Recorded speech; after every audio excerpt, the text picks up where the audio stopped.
vernáculas. Vocês sabem que o currículo de Raquel é extenso, né? Então está bem sintetizado aqui.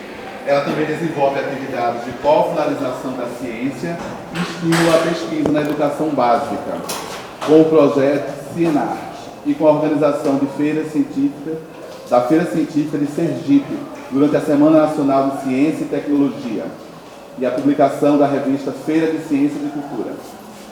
Ela foi coordenadora local do Prof. Letras, também foi coordenadora do programa acadêmico desta instituição, foi secretária da Associação Sergipana de Ciências, foi coordenadora diária da área de Letras e Linguística do Comitê de Assessoramento do CNPq entre 2021 e 2024.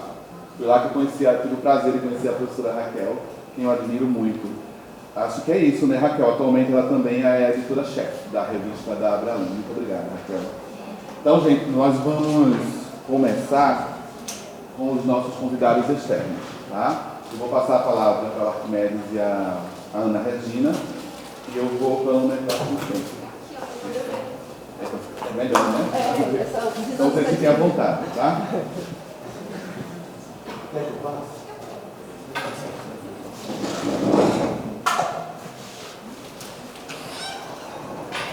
Bom dia a todos. Obrigada, professor Wagner, pela introdução. Estou muito feliz de estar aqui com essa mesa aqui, os colegas, né, o Arquimedes, a professora Raquel, com quem trabalhamos durante um tempinho lá no CNPq, no comitê. E vocês todos que estão aqui, já vejo umas carinhas conhecidas, né, os pesquisadores aí de algum tempo. Então a gente vai dar um panorama rápido mesmo de alguns dados, algumas informações sobre o CNPq. E a gente, alguns conhecem um pouquinho mais, algumas chamadas, né, algumas modalidades.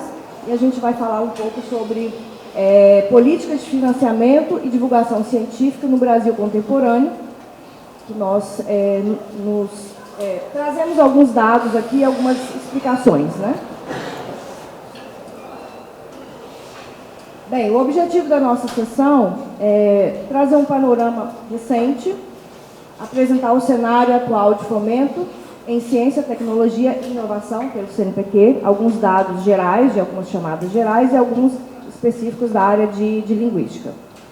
A questão da divulgação científica, apontar os mecanismos existentes e emergentes para a popularização da ciência.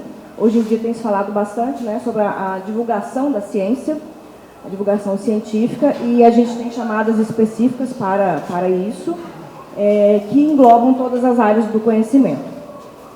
E recomendações, indicar oportunidades estratégicas e sugestões práticas para os pesquisadores. Então, a gente também abre depois para esclarecimentos, dúvidas, né? No sentido de explicações mesmo. Bem, falando sobre o fomento universal e direcionado.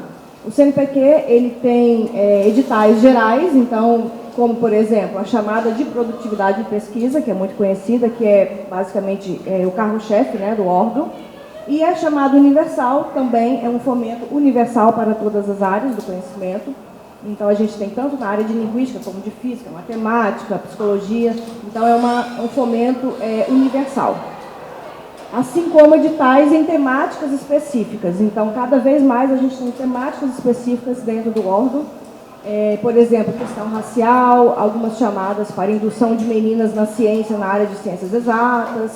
E as outras áreas do conhecimento, por exemplo, a agronomia tem um edital específico. Então, assim, à medida que há a necessidade de temáticas específicas, o CNPq tem criado essas chamadas. Solicitações em editais, a inclusão de planos de divulgação científica como requisito dentro das chamadas públicas para o financiamento de projetos. Então, essa questão da divulgação científica, como eu falei, ela está incluída dentro de algumas chamadas, como, por exemplo, a chamada universal. E outras, né, específicas da área de divulgação científica.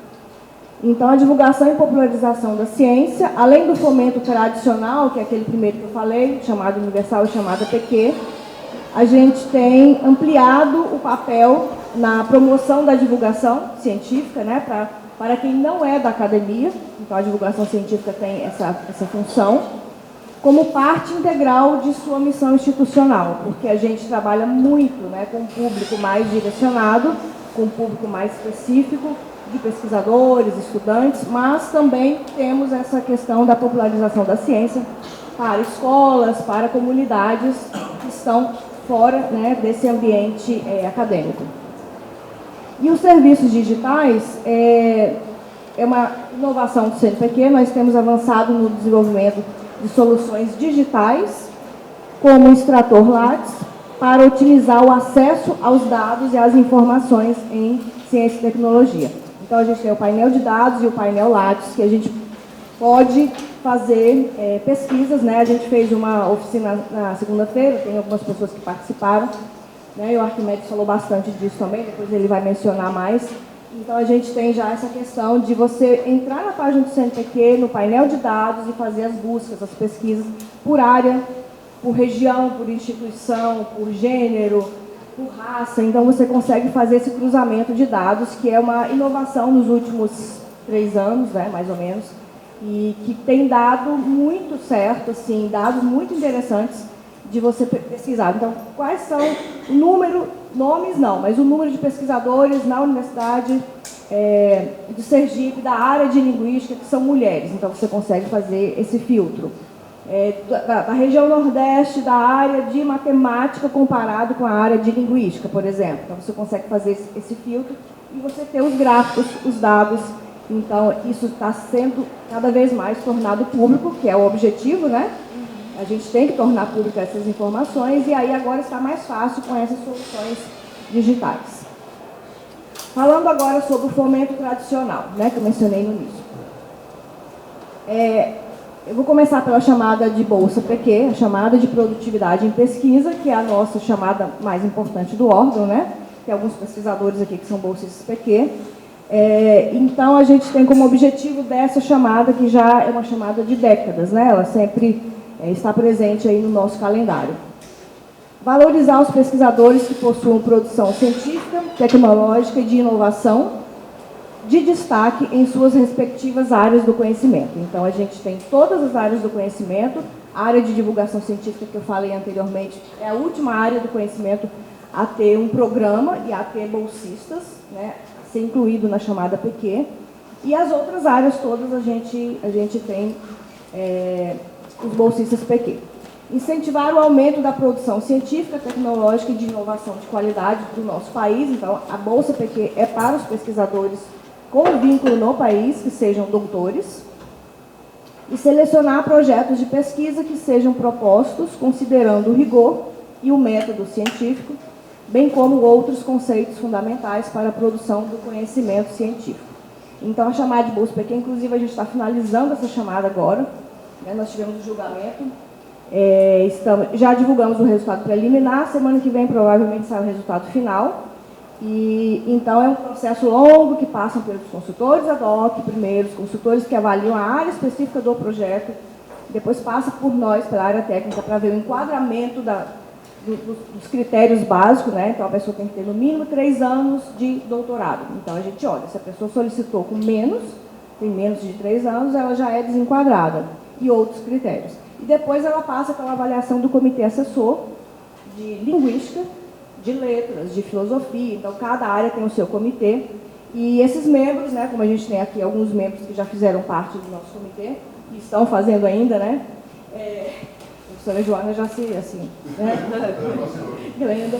Então, a gente tem esses membros que são votados pela comunidade dos bolsistas PQ, e aí eles julgam todas as propostas com base nos pareceres ad hoc, mas não só, né? Faz uma análise global, uma análise a partir daquela demanda, daquelas necessidades de cada sub-área naquele momento do julgamento.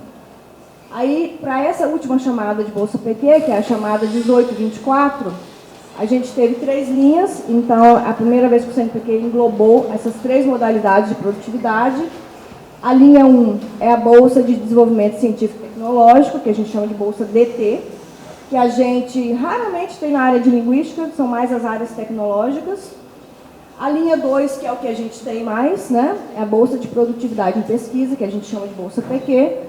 E a linha 3, que é a Bolsa de Produtividade de Pesquisa Sênior, é o PQ Sênior, para aqueles pesquisadores que já são reconhecidos na área, que já têm uma trajetória no CNPq de no mínimo 10 a 20 anos como bolsista 1, então eles podem solicitar a bolsa PQ Sênior, então não é qualquer pesquisador, né? Quem já foi bolsista durante um período, solicita, e agora a gente tem os recursos definidos para isso.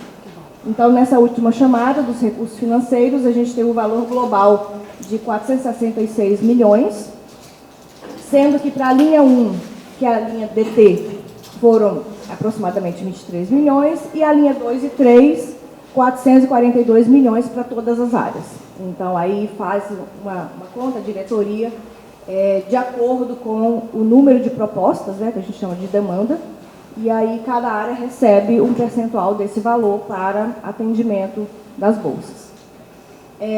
Uma coisa muito importante que a gente teve agora nos últimos anos com esse novo governo foi um aporte de 1.500 novas bolsas desde 2023. Então, em 2023 a gente teve 500 bolsas novas e nesse ano a gente teve mais 1.000 bolsas novas de todas as áreas. Então, foi uma inovação, estava meio congelado nos últimos anos, então, aí o pessoal reclama, não ganhei a bolsa, mas é porque os comitês também têm muita dificuldade, né? Porque tem muita demanda e tem pouca bolsa. Esse ano a gente teve esse aporte aí de 1.000 bolsas, então já deu um aumento aí em cada área, baseado sempre na demanda bruta, né? E a ampliação, que é uma outra novidade, da taxa de bancada com atendimento de todos os bolsistas PQ.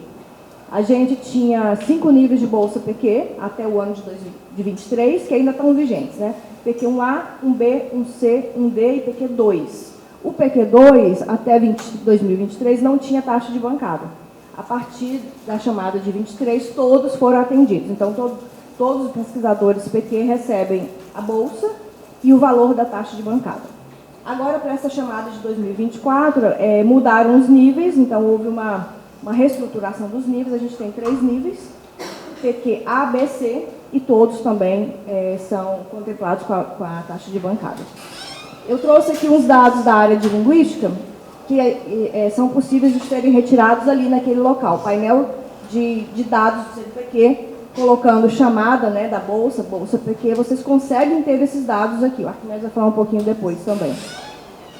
Então, eu coloquei um histórico aqui de 10 anos, 2013 a 2023, porque a chamada de 2024 a gente ainda está concluindo, então os dados não estão publicados ainda, né? Então a gente não tem o gráfico aqui. Então, a gente percebe aí, claro, sempre, em todas as áreas, a demanda é maior do que o atendimento, isso é comum mesmo. Então, a gente tem muito mais pedido do que bolsa, mas é natural em todas as áreas. E em 2013, por exemplo, a gente teve ali um número de propostas 161, e esse número vai aumentando um pouco em alguns anos, e agora em 2023 a gente teve um aumento bem significativo do número de pedidos dessa bolsa, né? Isso se reflete também no número de doutores da área, que cada vez mais a gente tem doutores que solicitam, né, a bolsa, e a gente teve um atendimento de 70 bolsas. Aí, esse número varia de acordo com cada chamada, porque as bolsas têm vigências diferentes. Então, a bolsa PQ1A, ela tem uma vigência de 5 anos. A bolsa PQ2, né, antigamente era assim, ainda está em vigência, vai mudar agora.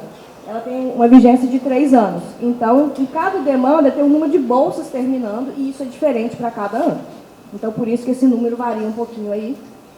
Só para título de informação, esse ano agora que a gente está julgando a bolsa de PQ 2024, a gente teve 284 propostas. Então, já aumentou um pouquinho mais ali. Então, a área tem crescido, né, e a gente tem observado isso, a diretoria. Então, na hora de fazer a conta lá do número de bolsas, diante do orçamento, eles também levam em consideração esses dados que estão disponíveis na página do CNPq e são muito bons para a questão de políticas públicas. Porque aí você tem o número de pós-doutorado, o número de chamadas universal, que você consegue ter o número atendido. Então, a chamada universal é a outra chamada também de caráter universal, né, como o próprio nome já diz, tem para todas as áreas do conhecimento.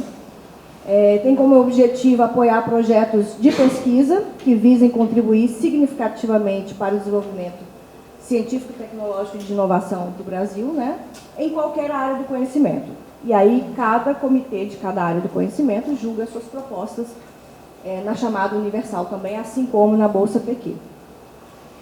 Para essa chamada que nós estamos processando, o resultado deve sair no início de agosto, provavelmente, né? Os comitês já julgaram essas propostas da chamada universal, que é a chamada 44/2024. Tinha duas faixas, então faixa A para os grupos emergentes, com um mínimo de 3 doutores. Então essa chamada, ela é uma chamada que traz um caráter de colaboração. Algumas chamadas mais anteriores era um pesquisador, ele tinha a questão da sua equipe, mas alguns até nem tinham uma equipe tão grande. Mas agora foi colocada essa questão de colaboração mesmo. Então, o mínimo tem que ter 3 doutores na faixa A e o valor limitado para ser concedido para essa faixa é de 200 mil para cada proposta. É o valor máximo, né? Geralmente se ganha um pouco menos, porque tem a questão orçamentária, tem que distribuir os recursos, então os comitês assessores mesmo fazem alguns cortes para poder dar mais atendimento. E a faixa B dos grupos consolidados, no mínimo 5 doutores, e nessa faixa B limitado ao valor de 300 mil, e eu também faço uma outra que a gente não colocou, tinha que ter no mínimo 2 universidades diferentes. Então, se você solicita, você tem que ter também uma colaboração de outra universidade diferente da sua. Pode até ser no mesmo estado, mas que seja uma universidade diferente, e tem que ter no mínimo 5 doutores. E muitas propostas foram desenquadradas, viu, professores? A gente terminou de fazer a pré-seleção, e muitas foram desenquadradas porque não atendiam a esse critério. E aí, se não atendia, não tem, né, critério de chamada, a gente tem que desenquadrar. Então, os recursos financeiros foram no total de 450 milhões para todo o CNPq, sendo que 320 milhões é do orçamento do CNPq próprio e 130 milhões vieram do FNDCT, que a gente até comentou na nossa oficina, que o FNDCT ele sempre traz uma cota para as regiões Norte, Nordeste e Centro-Oeste. Então, o FNDCT tem essa questão de se atender, dar atendimento para as regiões, de certa forma, que tem menos desenvolvimento ou menos recursos, né? Então, os comitês colocam lá, tem que atender 30% do valor que eles recebem para essas regiões. Então, a gente teve um edital histórico, em volume, né, de dinheiro, 450 milhões, foi o edital que teve o maior número de recursos da história do CNPq. Então, esse governo tem investido bastante aí na questão de recursos para a ciência e tecnologia, ao contrário, né, de alguns anos que a gente teve um congelamento e foi uma coisa bem difícil, vocês acompanharam aí. E o maior edital da história também, em valor absoluto e em número de propostas. A gente teve uma chamada bem grande dessa vez, bem grande, refletindo também essa questão dos recursos. Então, a gente trouxe aqui esses dados, que também estão no painel de fomento, do orçamento executado pelo CNPq, em todas as áreas, em todas as chamadas e bolsas, de 2005 a 2025. Então, a gente vê que alguns anos teve um aumento significativo, 2013, 2014, principalmente 2014, que a gente teve o Ciências Sem Fronteiras. Acredito que muitos de vocês se lembram ou podem ter, né, usufruído da Bolsa. Então, a gente teve um aumento significativo ali ele está em bilhões, então 3 bilhões de reais. E aí depois teve uma queda ali, 2019, 20, 21, 1 bilhão em 2021, foi uma queda bem significativa. E aí depois foi levemente tendo um aumento até o ano de 2024, ano passado, de 2 bilhões e 600. E o 2025, até agora, né, até o mês de junho, os dados são de junho, 1 bilhão e 300. E provavelmente esses dados vão subir bastante, porque a gente ainda não divulgou e não contratou as bolsas PQ, como eu falei, né, o resultado sai semana que vem, e a chamada universal. Então, esses dados aí, esse montante, né, de recurso, provavelmente, né, a gente acha até que vai superar, né, o ano de 2024. E aí eu trouxe aqui do mapa de investimentos também, isso aqui é bem interessante de vocês pesquisarem, quem tiver interesse lá no mapa de investimentos, na página do CNPq tem um campo painel de dados, né, que não é o nome, painel de dados. Vocês podem fazer a pesquisa e vocês vão chegar a esse gráfico, a esse mapa do Brasil, alguns gráficos. Então, na área de linguística, nesse ano, a gente tem 1.251 auxílios e bolsas vigentes de pesquisadores. Aí isso pode ser que um pesquisador tenha um auxílio universal e uma bolsa PQ. Aí ele conta 2. Então, vai contando esse número. Então, atualmente, a gente tem esse valor, esse número, desculpa, 1.251 projetos e bolsas vigentes. E aí, projetos, a gente engloba a questão dos auxílios, né, que é dinheiro que a pessoa ganha para fazer a pesquisa, e as bolsas, bolsa de pós-doutorado, bolsa PQ, bolsa sanduíche, bolsa doutorado pleno, enfim, todas as bolsas. E ali a gente colocou, só para ilustrar a questão do mapa, não vai aparecer todos os estados, porque quando você vai mexendo lá no mapa, quando você navega, ele vai dando alguns números, né? Mas tem os dados de todos os estados lá. Então, por exemplo, a gente tem Rio de Janeiro e São Paulo, tradicionalmente, né, os números maiores, São Paulo 226, Rio de Janeiro 168, mas a gente tem algumas regiões que estão avançando no número de recursos também. Sergipe eu coloquei ali para ilustrar, são 28, Maranhão 19, o Acre lá com 5, e aí sempre fala, mas tem pouco, né, no norte. Sempre teve pouco, mas tem aumentado. Eu que estou aqui já há um tempinho, alguns anos atrás a gente não tinha pesquisadores, infelizmente, né, do Acre, Rondônia, Roraima. Hoje em dia a gente já tem avançado e as políticas aí de atendimento às regiões norte e nordeste também têm surtido efeito. Auxílio à pesquisa na área de linguística, que são os auxílios, e aí geralmente entra a chamada universal, a chamada de auxílio e realização de eventos, é o ARC. Esse evento que a gente está aqui hoje foi financiado em parte pelo CNPq também, né, assim como CAPES e outras fontes de recursos. Então, o auxílio e realização de eventos também entra aqui. Então, vocês veem ali que, historicamente, em 10 anos, em 2023 e 2024, a gente teve um volume bem maior de atendimento em recursos para essas áreas. Aqui a gente colocou as bolsas de pós-doutorado na área de linguística, no país e no exterior. Então, a bolsa PDJ, pós-doutorado júnior, pós-doutorado sênior, que a gente chama de PDS, pós-doutorado no exterior, que é o PDE. Então, todas as bolsas de pós-doutorado, a gente colocou aqui um volume da quantidade, a quantidade de beneficiários, o número de pessoas, né, que receberam. Então, a gente vê ali 2013, que foi um ano que teve muito recurso, principalmente para o exterior, né, a questão do Sem Fronteiras, que entrou bastante aí, e depois foi caindo, 2020, 21, 22, um número bem pequeno, foi bem difícil. E aí agora a gente já tem o 23 com 29 e o 2024 com 50.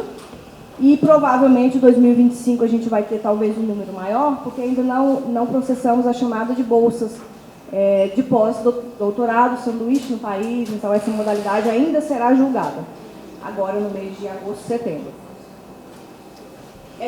A gente trouxe também para falar da chamada de auxílio à promoção de eventos, que foi o caso aqui do evento, né, que submeteu nessa chamada e ganhou um valor em recursos. O objetivo é apoiar a realização no Brasil de eventos de grande porte, de abrangência mundial, internacional ou nacional, relacionados à ciência, tecnologia e inovação, tais como encontros, congressos e outras modalidades de eventos. E isso também é para todas as áreas do conhecimento, então os comitês temáticos, eles analisam das suas respectivas áreas. Para essa chamada que a gente teve aqui, a gente tinha 3 linhas, que foi a chamada desse ano. Eventos mundiais, eventos, na linha 2, eventos tradicionais, nacionais ou internacionais, e a linha 3, eventos não tradicionais, nacionais ou internacionais. São eventos menores, né, regionais, então a gente separa por linha. E aí o valor total dessa chamada foi de 20 milhões, sendo que a linha 1 podia solicitar até 200 mil, a linha 2 também 200 e a linha 3, 150. Então, a gente tem esse apoio também à realização dos eventos que tem que ser realizados no Brasil e, atualmente, né, os eventos são realizados de forma presencial, a grande parte deles. Aquele último ali está repetido, isso. Então, é isso. Eu vou passar para o Arquimedes continuar a outra parte na questão da divulgação científica. E, no final, a gente pode conversar um pouquinho mais. Obrigada.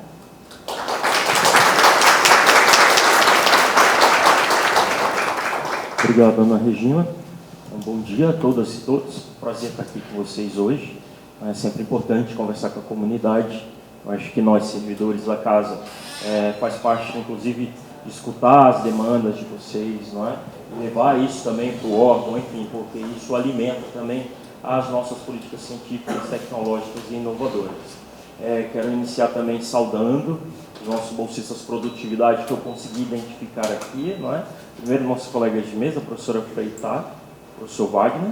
Inclusive, quero destacar, acredito que não foi lido no currículo da professora Freitá, ela é membro do nosso Conselho Deliberativo do CNPq, o Conselho Deliberativo, que é a instância máxima do órgão. Lembrando que o CNPq, nos próximos meses, vai completar 75 anos de história contínua do nosso país. Né? É um dos órgãos federais mais longevos do Serviço Público Federal. Então, isso é um motivo de orgulho para nós, porque isso mostra a força e a potência da comunidade científica nacional. Então, o CNPq é um patrimônio nacional e nós vamos estar de pé para defendê-lo, né? Onde quer que seja. E é um pouco do nosso objetivo trazer aqui, né, uma leitura um pouco mais panorâmica também. A gente sabe que tem bolsistas de produtividade, a professora Joana Plaza, a professora Glenda, a professora Andréia, que estava aqui conosco também na oficina. Provavelmente a gente tem algumas produtividades aqui, bolsistas de mestrado, doutorado, enfim, obrigado por estarem aqui no dia de hoje. PIBIC, pergunta de PIBIC. Nós temos alunos de PIBIC aqui do CNPq, poderia levantar a mão? Tem uma. O pessoal está tímido ainda, porque está no início lá. Todo mundo começa com PIBIC do CNPq, lembra disso? Sim. Obrigado, professor, pela sua presença, seu prestígio. Então, pessoal, fiquei incumbido aqui de fazer um panorama sobre a divulgação científica, não é?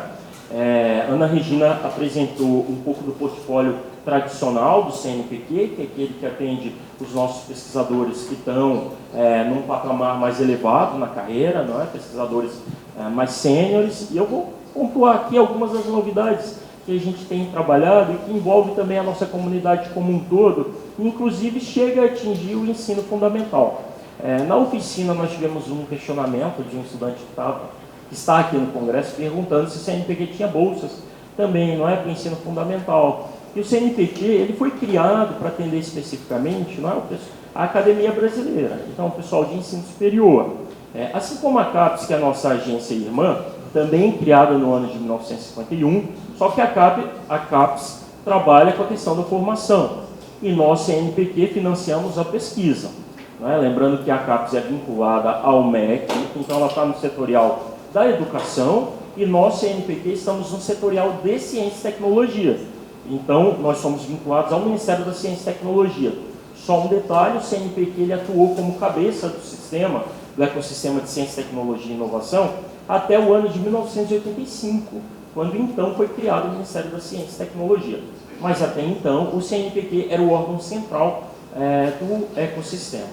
Então aqui, eu vou detalhar com vocês, primeiro fazer um primeiro corte, né, inicialmente fazer um corte, o que é a divulgação científica. É importante detalhar isso, porque às vezes a gente tem muita confusão do ponto de vista conceitual.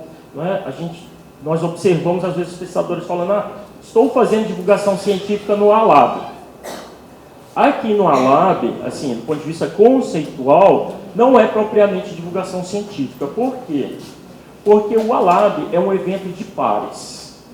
Então, esse é o primeiro corte que vocês têm que saber para a divulgação científica.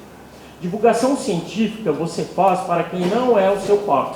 Então, a gente está falando daquele público que é extramuros da universidade. A gente está falando, às vezes, daquela parcela da população brasileira que nunca vai pisar aqui, não é? Num campus como esse, no campus bonito da Universidade Federal de Sergipe.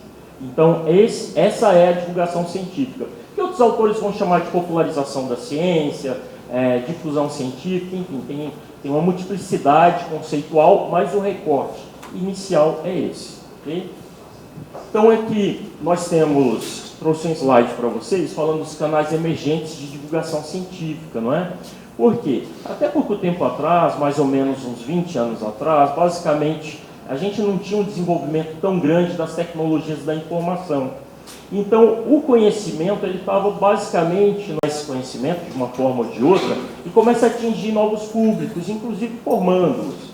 Então, a gente tem canais emergentes de formação, né, em divulgação científica, e por isso a gente julgou oportuno aqui nessa mesa falar sobre popularização da ciência, a ciência cidadã, que na verdade é uma vertente. A ciência cidadã, na verdade, é quando você abre os seus dados para o grande público, ou, por outro lado, você envolve o público com a metodologia do seu trabalho. Então, nós temos pesquisadores hoje, inclusive na linguística, que montam equipes com pesquisadores. Eu estou chamando de pesquisadores porque eu estou ampliando um pouco, tá bom, conceitualmente, mas ele inclui pessoas que não estão no ambiente universitário. Então, por exemplo, ele vai fazer um levantamento, né, sobre a gramática de uma língua. Então, você pode repassar fones, gravadores para essa população, e eles vão te ajudar a levantar os seus dados. Então, vejam, é uma ciência cidadã porque você está inserindo, né, aqueles que a gente chamava até pouco tempo atrás de os nossos objetos, né, que hoje a gente tem toda uma crítica a respeito, e a gente traz ele para o seio da ciência, e mostrando que a ciência não é algo etéreo, a ciência é algo que atende diretamente a nossa população, e por isso a importância, né, da divulgação científica. E também as redes sociais, que a gente já começa a ver, né, muitos influencers, e aqui eu quero aproveitar a presença da estudantada, né, porque é uma forma de você fazer divulgação da linguística também. Então, você pode traduzir o conteúdo que você está ali, digamos que você está na graduação ainda, mas eu gostaria de inserir aqui um público novo, trazer ele para o debate sobre a linguística. Então, você pode abrir um canal, né, num desses canais das redes sociais, e com isso, inclusive, virar profissão, como a gente já viu acontecer no país. Próximo, por favor.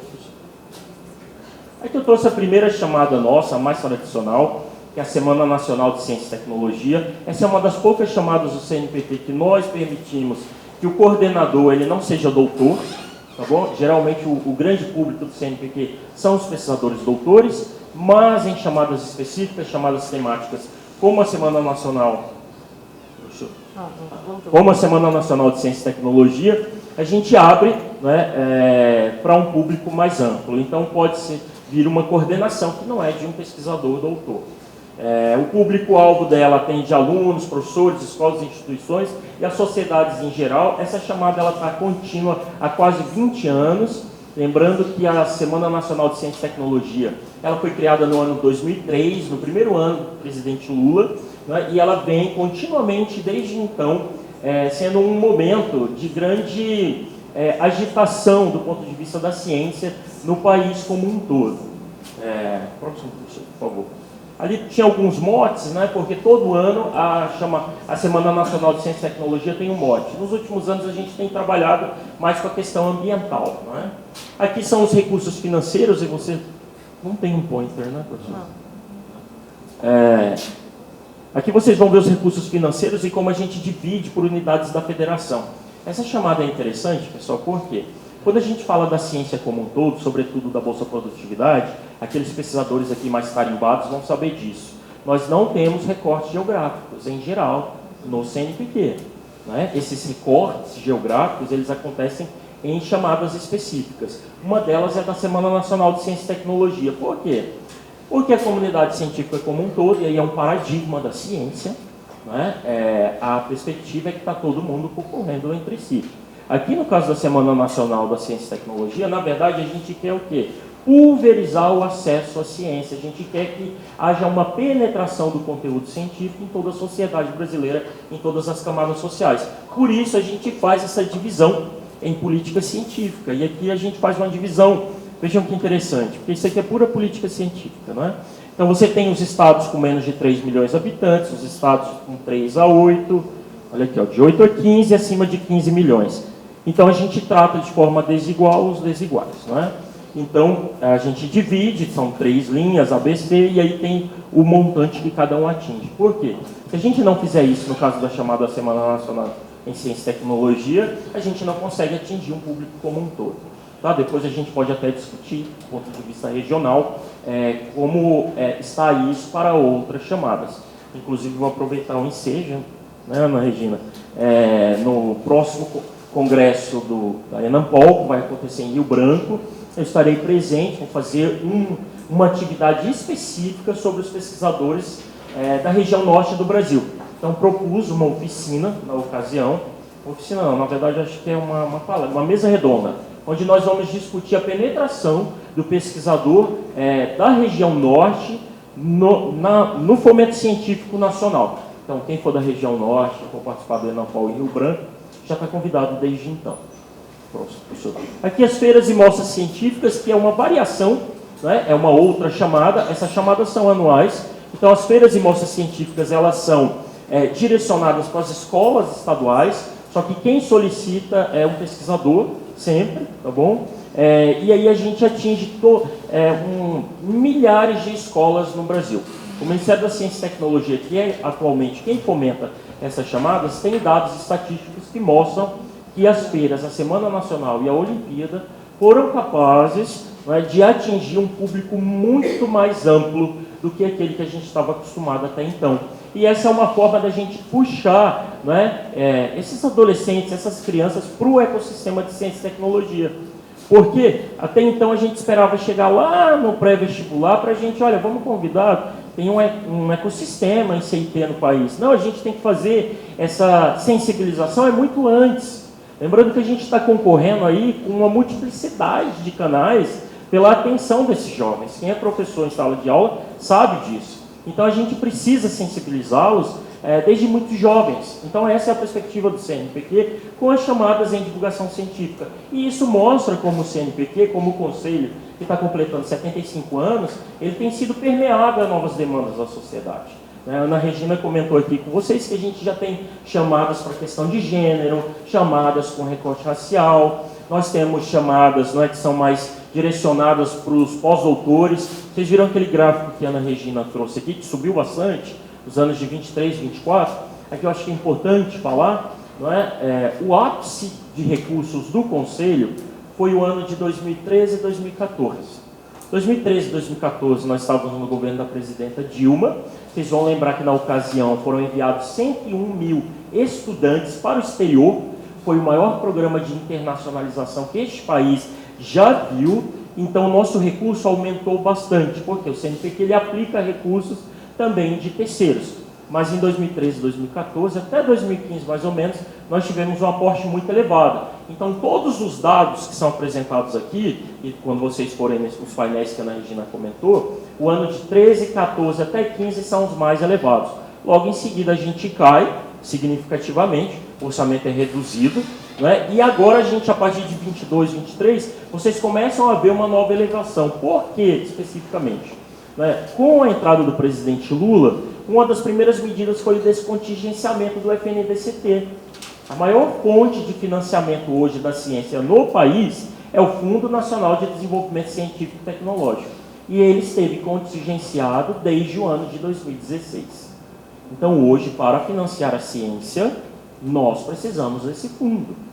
Ele é capital para que as bolsas cheguem e jorrem nas universidades, para que a gente atinja um público mais amplo. Próximo, professor. Pode passar, por favor, professor. Aqui as Olimpíadas Científicas, vou fazer um comentário breve. As Olimpíadas Científicas no Brasil, elas nasceram no seio das exatas.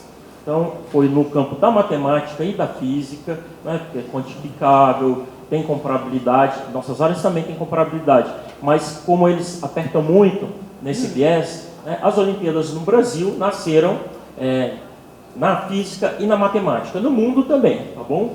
Basicamente, as Olimpíadas Científicas surgiram no contexto do leste europeu, então era no contexto soviético, que ali você tem, durante o período da Revolução e pós-Revolução, você tinha um trabalho social mesmo, que você precisava angariar uma série de jovens para o campo da ciência. E aí uma das formas que os soviéticos fizeram era por meio das Olimpíadas. Por quê? Isso ranqueava os estudantes. Isso é tão interessante porque tem um caráter competitivo, mas não necessariamente. Nós começamos a observar Olimpíadas Científicas, e aqui a gente tem uma chamada também específica, Olimpíadas que não possuem caráter competitivo. Vocês podem pesquisar isso. Nós tivemos uma Olimpíada que, inclusive, divulgamos no site do CNPq, que foi uma Olimpíadas em Humanidades, que foi realizada na Chapada dos Veadeiros, em Goiás. Ela era no campo das ciências humanas, não tinha caráter competitivo, e a ideia era justamente, né, a cooperação. Então foi um evento muito bonito, muito interessante, e eu convido, né, quem não conhece ainda o ecossistema das feiras, das Olimpíadas, a aprofundar um pouquinho nesse campo.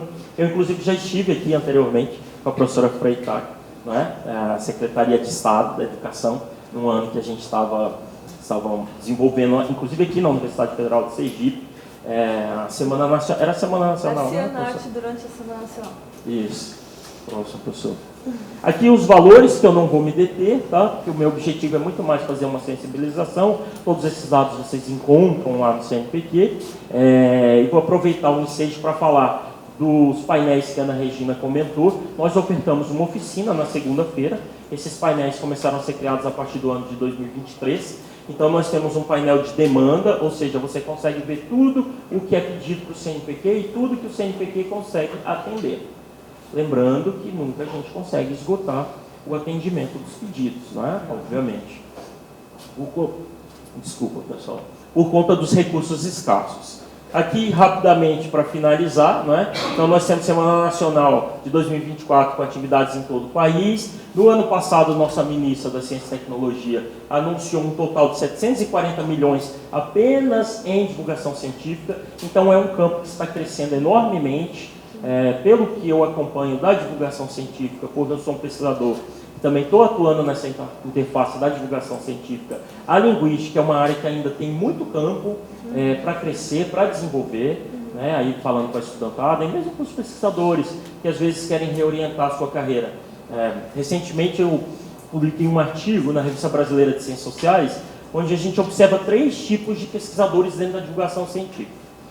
O primeiro é aquele pesquisador nascente, que ele foca na divulgação científica como uma nova área de entrada, então ele está explorando um nicho.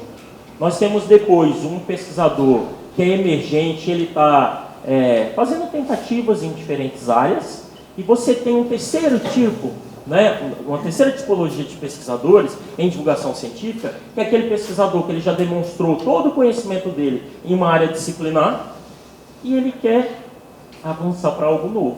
E ele parte para a divulgação científica, porque ele já é uma sumidade no campo dele. Ele já fez tudo, então ele quer explorar, né, alguma novidade, um público novo. Próximo, professor. Aqui o orçamento executado na área de divulgação científica. Pessoal, vejam que esse gráfico aqui, é exatamente aquilo que a Ana Regina comentou, eu comentei com vocês, está vendo? Os dados começam em 2006, que é quando a gente cria a plataforma Carlos Chagas. Antes disso era tudo no papel, não é? E aí vocês vão ver essa curva no orçamento do CNPq. Isso aqui vai refletir em quase todos. Você sobe, tem um crescimento até 2014 e depois você começa a crescer. E aí, agora, a partir de 2022, a gente nota um crescimento novamente. Lembrando que esse 25 está abaixo, porque a gente está aqui executado até junho, que é a metade do ano, tá bom? Então, esse aqui é mais ou menos como os recursos na ciência e tecnologia estão avançando.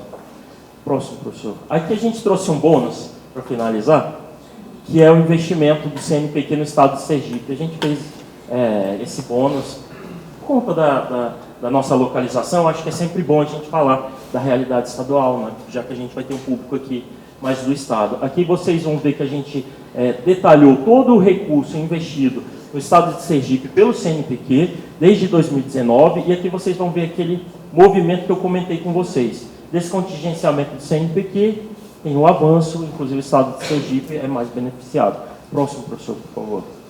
Aqui o que foi investido apenas nessa universidade, nesse campus que nós estamos, tá bom? Vocês vão ver claramente que a gente tem aqui dentro da Universidade Federal de Sergipe, comparado com 2019, né, o triplo do valor que foi investido no ano de 2019. Então isso mostra que a gente está em crescimento, houve uma retomada, né, do ecossistema de ciência e tecnologia, convidá-los para submeter propostas nas nossas chamadas tradicionais, nas nossas chamadas em divulgação científica, convidá-los para conhecer outras chamadas temáticas que também divulgamos, para meninas nas ciências, questão de gênero, tecnologia social, tecnologia assistiva, enfim.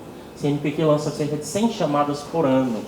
Então, fiquem atentos para ela. Quem é da região Norte, Nordeste, Centro-Oeste, excetuado o Distrito Federal, entra naquela cota que a Ana Regina comentou, que é dos 30%.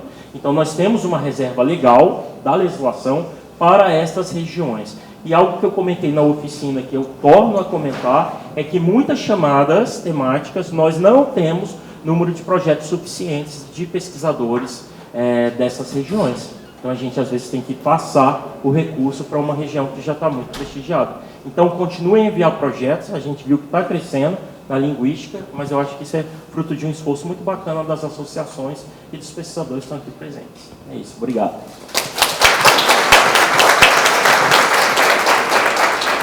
Obrigado, Arquimedes e Regina. Vou chamar agora a professora Raquel Freitag, e ressalto novamente que a Raquel integra o Conselho Deliberativo do CNPq. Né? Isso é muito importante na área dos estudos da linguagem, o reconhecimento da competência da professora Raquel, inclusive com a indicação da Lab, né? Para que a professora, o nome da professora pudesse ser considerado. Raquel. Quer que faça? Não, deixa eu passar porque eu controlo melhor o tempo, se eu ficar pedindo para eu não... Tá ligado? Vocês estão me ouvindo? Sim. Então, vamos tirar aqui, estou atrapalhada. Bom dia ainda.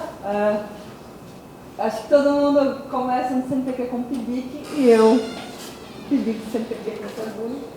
E eu sou uma pessoa que circula bastante. Uma coisa errada aqui. De onde estou falando? Eu falo de vários lugares, eu ando por muitos cantos, de várias associações, diferentes áreas, e eu acho que essa permeabilidade me permite aprender coisas boas de uma área, passar para outra, vice-versa, e construir uma visão um pouco mais unida, né, de ciência, especialmente de humanidades, que é a nossa grande área aqui.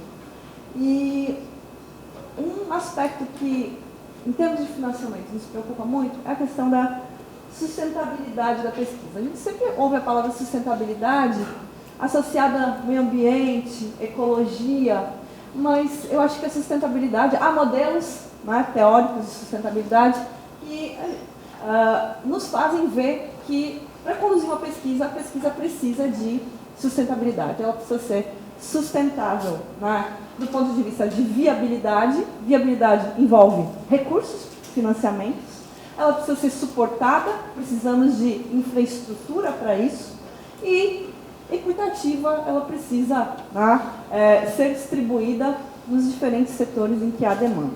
A gente tem ouvido bastante, isso tem permeado em alguns editais, não tanto do CNPq, mas da CAPES, né? A questão da aderência a objetivos de desenvolvimento sustentável está cada vez mais presente, né? A gente é avaliado por conta disso. E mais um motivo, né? Agora é uma interpretação minha de como eu vejo sustentabilidade em pesquisa. Né? A sustentabilidade pode ser vista pelo eixo econômico. Então, nós atendemos demandas do mercado, entendendo o mercado, aquilo que as pessoas estão necessitando, precisam pagar. Do ponto de vista ambiental, nós estamos nos lugares onde nós precisamos estar. Né? Do ponto de vista social, nós estamos retornando à sociedade aquilo que nós fazemos. Então, para mim, a sustentabilidade é aquele eixo. Na filosofia japonesa, né, esse diagrama é o Ikigai. Né? Eu atinjo a plenitude quando eu reuni esses requisitos. Quando a gente não reúne esses requisitos, a gente precisa de política pública, a gente precisa de financiamento, a gente precisa de uma agência como o CNPq, a gente precisa de uma agência como a CAPES, a gente precisa das fundações estaduais de pesquisa para dar esse suporte. E isso significa que a gente precisa se inserir também dentro de um ciclo de políticas públicas. Tá? Não basta simplesmente a gente ter a nossa vontade, nós precisamos fazer com que a nossa vontade entre na agenda de pesquisa, porque não é sempre que a gente tem os gestores do CNPq participando dos nossos eventos para saber o que a gente está precisando. Né? Nós precisamos mostrar o que a gente precisa e se inserir no ciclo de políticas públicas. A gente tem alguns problemas em termos de pesquisa no Brasil. Primeiro, porque a agenda da pesquisa no Brasil é ditada pela pós-graduação, ela é ditada pela CAPES. Nós temos poucos pesquisadores de carreira, nós formamos doutores não para pesquisa enquanto formação. O mercado absorve pouco, o aparato estatal tem poucos institutos, né? Então, basicamente, nós estamos dentro do ciclo de políticas da CAPES. E os últimos ciclos de políticas da CAPES, a CAPES também é uma agência que vem se modelando, a CAPES é uma agência de formação de pessoas, não de fomento à pesquisa. O fomento à pesquisa vem como tangencial a isso, e isso tudo faz parte de um ciclo de avaliação. Nos nossos últimos ciclos de avaliação, nós focamos muito na quantidade de doutores formados, havia metas de quantos doutores a serem formados, mestres a serem formados, pesquisa em termos de produtos, quantos artigos publicados, né? Então, isso ditou o nosso modo de nos organizarmos em termos de pesquisa. Essa semana, a nossa ministra de Ciência e Tecnologia, na SBPC, que está ocorrendo paralelamente em Recife, anunciou, né, que o MCTI tem 90 dias para desenhar uma nova estratégia nacional de ciência, tecnologia e inovação. Desenhar a estratégia. Isso não vai sair com o instalar de dedos. Esse é um processo que vem sendo construído desde o ano passado, com a 5ª Conferência Nacional de Ciência e Tecnologia. Né? Já foram publicados 2 relatórios, né? O livro Lilás, o livro Violeta, que compilam, né, as temáticas e as discussões que vão dar suporte para essa agenda de ciência, para essa estratégia nacional de ciência e tecnologia. E a nossa área, né, e eu acho que assim, eu queria agradecer muito aos meus colegas do CA, Wagner, Joana, à época, né, estava comigo Mariane também, as nossas associações da área de linguística e literatura, porque nós conseguimos organizar um ciclo, né, que entrou para a agenda da 5ª Conferência Nacional de Ciência e Tecnologia. Né? A gente fez uma conferência preparatória, que a gente chamou para uma política de ciência e tecnologia para linguística e literatura, envolvendo, né, Ampol, a Lab, a Abralim, a Abralic, o Fórum das Ciências Sociais, a sigla toda lá. Né? Nós organizamos, em março do ano passado, né, 4 conferências online em que nós discutimos pontos, né, da política de ciência e tecnologia. Havia participação de pessoas das associações. O debate era aberto ao público, nós recebemos perguntas, nós recebemos críticas, recebemos sugestões. Depois disso, nós conseguimos colocar na pauta da revista da Ampol um dossiê, que eu queria muito, me esforcei muito para sair, mas não saiu, que é um dossiê que compila, né, era uma chamada pública aberta a todas as pessoas que quisessem submeter, e nós conseguimos 8 artigos e uma entrevista, né, com Arquimedes, e inclusive, né, tem um artigo do Arquimedes e da Gladys, que foi a coordenadora do CA no período de 2015 a 2018, se não me engano, um período anterior a mim, que tem esse panorama, né? Nós temos mais 8 artigos, e basicamente o que a gente conseguiu sumarizar nessa chamada e prover evidências para uma política pública. Nós precisamos de um fortalecimento institucional e um financiamento adequado. Né? O trabalho que a Arquimedes e Gladys vão publicar nesse dossiê, espero que saia logo, mostra o estrangulamento da nossa área, que cresce, mas a proporção de recursos aportados não acontece no volume do crescimento. A nossa posição de diálogo com a sociedade e com outras áreas de conhecimento, né, e a nossa inserção em agendas nacionais que priorizem esse desenvolvimento sustentável e a democracia.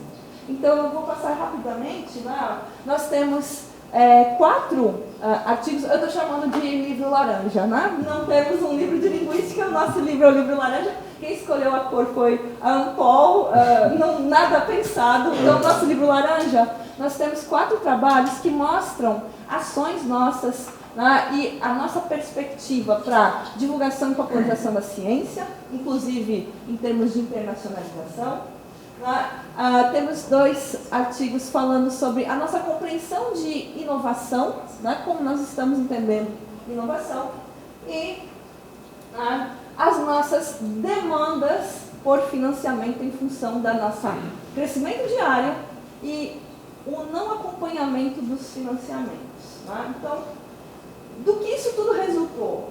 O efeito prático disso é que, eu acho, e mais uma vez queria agradecer Joana, Wagner, Mariane, pela discussão, que eu acho que a gente conseguiu mexer um pouquinho no critério de bolsas especiais, que está em vigência, e a gente conseguiu incluir a valorização de produtos e não só de artigos, né? E reconhecer explicitamente as atividades de popularização da ciência. Essa tem sido uma demanda da nossa comunidade e a gente conseguiu colocar, né? Não sei como foi a implementação, né? Mas pelo menos a gente conseguiu colocar isso como uma diretriz, área reconhecendo isso. Né? Nunca é fácil, né? Nunca é fácil. E o tema, né, divulgação da ciência, né, parte do pressuposto de que o financiamento requer uma contrapartida de retorno à comunidade.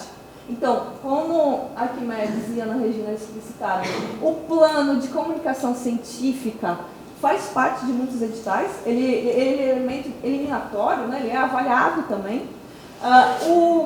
O CA de divulgação científica tem um documentinho curto que eu acho que deveria circular mais, que eles têm instruções bem claras do que é, o que não é, né? E na nossa área as pessoas ainda entendem que vou publicar um artigo no Revista Qualizar é divulgação científica, né? Vou apresentar o trabalho nos eventos importantes é divulgação científica, mas não é essa a concepção, né? Mas mesmo, né, que a comunicação da ciência se resumisse à difusão, que é par para par, nós temos que pensar em questões sensíveis que voltam para a roda do financiamento. Né? A publicação dos resultados importa. Digam o que quiserem, a gente se preocupa com onde está publicando, porque isso vai voltar no momento de financiar. Né? Então, a métrica, né, lembrem do que eu falei, nosso modelo de avaliação de ciência é muito calcado no que a CAPES preconiza. Né? E a CAPES quer um número X de artigos e a gente vai publicar um número X de artigos. Então, isso faz parte de estar nesse jogo. Por uma pressão de números de artigos, né, nós temos questões sensíveis. Né? As pressões quantitativas, né, às vezes nos levam a tomadas de decisões que nos fazem comunicar a ciência em porções mínimas, né, no Salon Science, né, fatiar as menores porções publicáveis para eu ter um maior número de produtos para eu poder atender diretrizes de avaliação. Mesmo um outro item que está lá na pauta, né, da nossa avaliação de pós-graduação, da CAPES, é um dilema muito grande, especialmente para nós. O que nós queremos? Né? Nos cobram internacionalização, mas às vezes as nossas pautas são comunitárias, locais.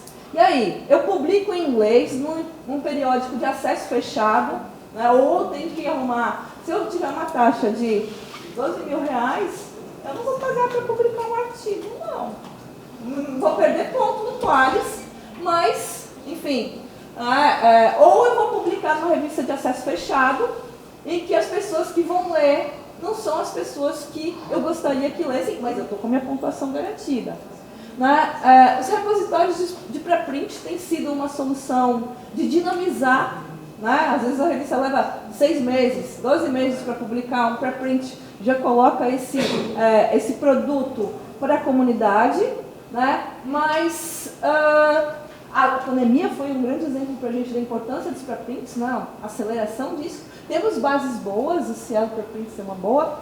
O CNPq podia reconhecer no Lattes, assim como tem artigo aceito preprint, eu acho que isso é um aspecto importante, né? Mas também a gente tem, às vezes, aquela opção que as pessoas às vezes olham assim, mas é uma revista local, né? Mas ela tem um alinhamento temático, ela tem um escopo de público adequado, o trabalho vai ser muito útil, mas talvez lá no final da quadrienal eu esteja a perigo porque eu não tenho um número mínimo de publicações. Então, são decisões difíceis e é hipocrisia dizer que a gente, né, vamos popularizar sem pensar nas consequências depois. Né? Tem consequências. O que guia as nossas escolhas é o Qualis, né? E é melhor publicar 2 artigos de 2 do que um de 25 em uma revista A1. É uma matemática, né? Matemática que era motivada por um sistema de avaliação, né? Enfim, que bom, né? Que, não sei, me desculpem as viúvas do Qualis, né? Me desculpem, né? O Qualis não é uma métrica boa para decidir em que revista eu vou publicar, porque como editora de revista, toda hora a pergunta é qual é o Qualis, assim, não me interessa o Qualis, eu estou oferecendo esse portfólio de leitores, né? A gente fala tanto em internacionalização de pós-graduação, mas lá fora ninguém sabe o que é Qualis, né? E eu vejo como muito positiva essa mudança para esse nosso ciclo de avaliação da CAPES, em que a repercussão é mais importante do que a quantidade, embora isso também envolva outros problemas, tá? Não sou tão poliana, né, para acreditar nisso, né? Então, se a gente quer acabar com uma ciência salame, a gente tem que começar a valorizar, né, outros periódicos e mais a repercussão, não somente a quantidade. E, né, essa mudança, né, da avaliação quadrienal 2025-28, esse quadriênio está inserido agora, não é isento de problemas. Estamos trocando Qualis. Já conheci, tem problemas, mas eu já conhecia.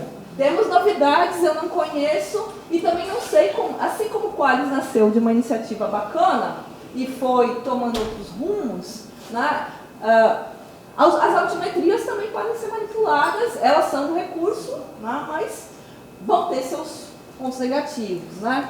O número de citações ou os usos efetivos, mas o que mais me importa aqui, que eu vou dar mais ênfase, é a valorização da publicação para além do artigo. Né? Isso entra lá nas diretrizes de avaliação como transferência de conhecimento. Tem gente que não gosta do nome, mas o nome é esse. Tá? E a popularização da ciência. Então, inovação e impacto na sociedade começam a ser métricas que nos importam. Sim, métricas. Porque até então, todo mundo já deve conhecer alguém que foi descredenciado de algum programa de pós-graduação porque não atingiu um número mínimo de Qualis não sei o quê. Ninguém conhece, eu não conheço, e eu rodo bastante, alguém que foi descredenciado por não ter feito popularização. Né? E, né, a gente tem que cuidar do... 5? Só. Puxa. Vou mais rápido. Então, vamos lá. Adiante. Então, popularização da ciência. Só fazer card no Instagram. Não, tem editais, né? Fato. É muito esforço para pouco retorno de currículo. Eu organizo a Cienarte, nunca fui bonificada por isso, nem no meu programa de pós-graduação, nem para progressão internamente. Vou contar uma história do edital que o Arquimedes estava falando. Ano passado eu concorri na chamada da Semana Nacional de Ciência e Tecnologia, dessa vez com um projeto individual, não Cienarte. Eu apresentei Biomas e Diversidade Linguística, um projeto em que a gente fez exposições em, até agora, 24 escolas do estado, fora uma exposição maior. Basicamente, né, nós contamos, né, fazemos uma relação entre devastação de biomas e devastação de línguas. Todo um percurso para isso. Foi uma atividade bacana, né, muito legal. A gente trabalhou com a formação de monitores. Os monitores eram alunos da educação básica, que eram monitores da exposição, e a gente formou esses monitores. Um material bem bacaninha aqui, depois eu E o material era simples e começava com esse joguinho. Que bicho é esse? E um colega meu, assim, é sério, que te deram dinheiro para sair perguntando o nome de bichinho. Pois é. Tem problemas mais graves e importantes para estudar, Raquel. Vai estudar leitura. Né? A gente está no estado em que de cada 3 crianças, só uma sai alfabetizada na idade certa. Né? As pessoas de fora não querem saber de problema na leitura. Né? E aí eu tenho adotado uma estratégia cavalo de Troia. Cavalo de Troia, a gente fala o que a população quer ouvir. E lá dentro a gente coloca a nossa sementinha. Eu fiz isso com 2 livros, né? Linguagem neutra, né? Para que isso? Né? Vai estudar a leitura. Bem, mas as pessoas querem ouvir sobre isso, eu já introduzo meu quartinho. Né? O povo quer discutir Bíblia. Bíblia é importante? Também posso falar sobre variação linguística. Né? E durante esse joguinho do bicho esse, eu acompanhando essa dinâmica, eu vi toda a pirâmide do ódio do Alport, né, acontecer em sala de aula por causa do nome de um bichinho, de quintal. Né? E isso significa, cara, a gente tem material para trabalhar preconceitos, né, trabalhar a sensibilização, e isso é uma demanda na sociedade. Né? Ninguém está livre disso. Nem a Miriam Goldberg. Eu tenho a maior admiração pelo trabalho dela, mas ela julga, né, um traço, mas ela fica triste quando ela é julgada. Né? Então, isso é resultado de um processo de falta de uma... A gente precisa formar para consumir ciência. E ciência não é só laboratório, é também aquele cantinho de leitura lá na biblioteca. Eu vou tomar 2 minutinhos mais, porque tem mais um ponto que a gente precisa ficar perto. O Plano Brasileiro de Inteligência Artificial. Né? O Plano Brasileiro de Inteligência Artificial foi lançado oficialmente agora semana passada. Tem 23 bilhões para os próximos 4 anos. Tem aqui modelos avançados de linguagem. E olha, tem uma festa grande aí e não convidaram a gente. Então a gente vai pegar, abrir a porta, botar o pé e ir entrando. Senão, e não vão convidar. Né? Temos que estudar muitas coisas. Né? Vou falar do meu viés específico, tá? E isso vocês podem... Eu acho que a gente tem que pensar e começar a introduzir essa discussão. O viés da seleção das amostras de línguas e variedades de línguas que compõem os corpos de treinamento dos modelos acentua ainda mais as assimetrias. Exclui variedades, apaga, né, variedades e prioriza uma variedade dita de prestígio. Então, os modelos refletem a ideologia dos seus donos. Quem são os modelos nesse momento? Está todo mundo para fora, né? Mas, onde nós vamos guardar nossos dados de língua? Então, eu tenho, já desde 2021, na verdade, a gente tem trabalhado por um projeto chamado Plataforma da Diversidade Linguística Brasileira, porque a gente não pode armazenar os nossos dados de língua no servidor do Google para eles usarem para os treinos deles. Nós temos que ter soberania nossa. É complicado, né? Mas está dentro, né, da linha. Né? A gente precisa fazer isso. Eu tenho outro edital do CNPq, eu participei para propor a Plataforma da Diversidade Linguística, o INCT. Eu compartilhei no Cielo Preprints, eles me pediram para escrever um texto, vai sair no blog do Cielo, divulgar o texto, mas tem 2 adjetivos que saíram dos pareceres, eles atribuíram a proposta, mas eu sinto que é um pouco para mim. Periférica e megalomaníaca. Assumo com toda, sem problema nenhum. Acho que não deveria ter usado essas palavras, mas estou muito confortável com isso. E a gente vai continuar insistindo nessa proposta. Né? Na sexta-feira, durante a SBPC, a gente vai falar sobre isso numa mesa online, se vocês quiserem assistir, nos ajudarem, porque eu acho que é uma festa que a gente tem que entrar. Por que que linguistas precisam participar do Plano Brasileiro de Inteligência Artificial? A gente tem como fortalecer a área, trabalhando conjuntamente.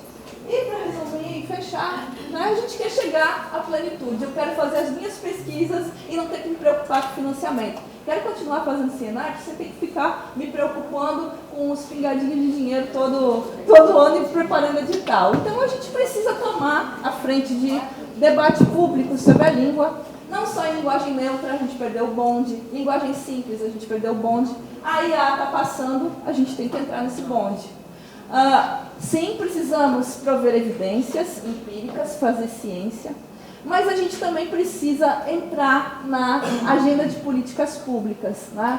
Então, a gente precisa de uma postura proativa. E eu queria ressaltar, mais uma vez, o trabalho integrado das associações para chegar a essas proposições, porque se a gente ficar só na postura reativa, reclamando, olha, esqueceram da gente, a gente vai continuar esquecido. Então, a gente tem que escolher aí de qual lado do meme a gente vai estar, né? Olhando a paisagem e se lamentando. E é isso, gente. Obrigada pela oportunidade. Obrigado, Raquel. É uma figura, né, Raquel? Gente, eu vou abrir para vocês fazerem perguntas, comentários. Alguém pediu para eu afastar aqui. Monitor, por favor, observa quem tem perguntas.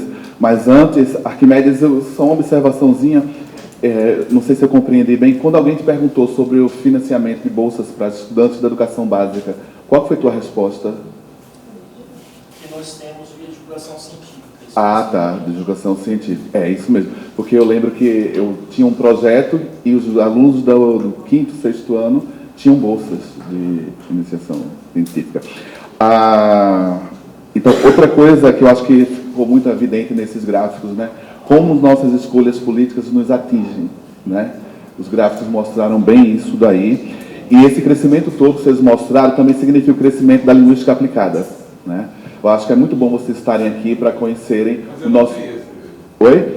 Não, eles não desceram a lupa na linguística aplicada. Eu estou... Mas isso eu queria ver. Então você faz a pergunta agora. Então você faz a pergunta agora. Então, acho que é muito importante a presença dos técnicos do CNPq aqui para conhecer o que é a linguística aplicada, né? Que para quem está dentro desse campo não é linguística, não é isso? Então, eu abro agora para quem tem perguntas. Se o professor Moita Lopes tiver pergunta, quiser fazer alguma observação, este é o momento. Eu queria ver os dados da linguística aplicada. Eu quero ver os dados da linguística aplicada. Eu conheço a Ana Regina há muitos anos. Muitos anos, né, professor? Acho que tem 20 anos. Tipo 20 anos, mais ou menos. O professor foi do comitê, né, assessor, quando eu estava entrando no CNPq. A gente não colocou que a gente teve de fazer essa pesquisa fora do painel de dados, porque o painel de dados, ele não traz por sub-áreas. Né? Eu até perguntei ao Arquimedes, que é o especialista em painel de dados, e lá você tem só a área de linguística, ou a área de letras, né, literatura, ou a área de física, enfim. E aí eu fui ver lá nos nossos arquivos, né, nas nossas planilhas, eu até trouxe aqui no meu e-mail. Por exemplo, nós temos atualmente 254 bolsas da linguística, bolsa PQ, vigentes. E dessas, a gente tem 82 bolsistas da linguística aplicada, então equivale mais ou menos a 32% das bolsas vigentes. E esse número, a gente tem observado nos últimos comitês, que os comitês estão atentos à demanda da linguística aplicada e estão concedendo bolsas percentualmente, de acordo, né, professora Joana, com a linguística aplicada. Então, varia o atendimento em torno de 32%, 38% nas últimas demandas de Bolsa PQ. Por exemplo, na demanda agora de 2024, que a gente não tem o resultado final ainda, né? Mas nós tivemos 284 propostas da linguística, sendo que 96 eram da linguística aplicada. Então, equivale a 33%. Então, esse número está sendo mais ou menos esse, 32%, 33%, 38% de demanda e de bolsistas vigentes também na área.